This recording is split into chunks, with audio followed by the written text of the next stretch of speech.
At 4, Pennsylvania lawmakers are considering a bill that would allow people or groups from out of state to sue over gun laws.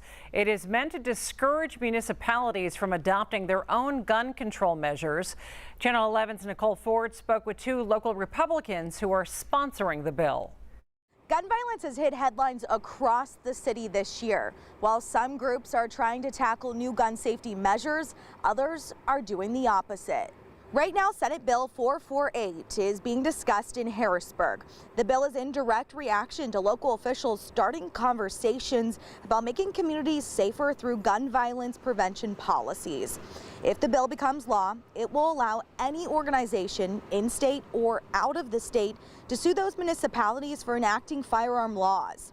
On the other side, the bill's co-sponsors tell Channel 11 it's about not restricting people's right to bear arms. One senator tells us that criminals aren't following laws anyway, so why would they follow gun laws? But Ceasefire PA feels differently. The group is hoping to educate Pennsylvanians that this bill could prevent any local official from working to cut down on gun violence in their community. If you talk to local officials, they'll tell you that the threat of lawsuits is something they take extremely seriously.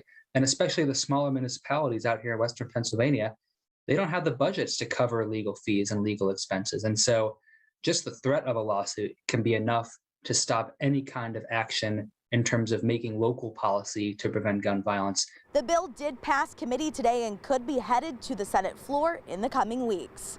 Nicole Ford, Channel 11 News.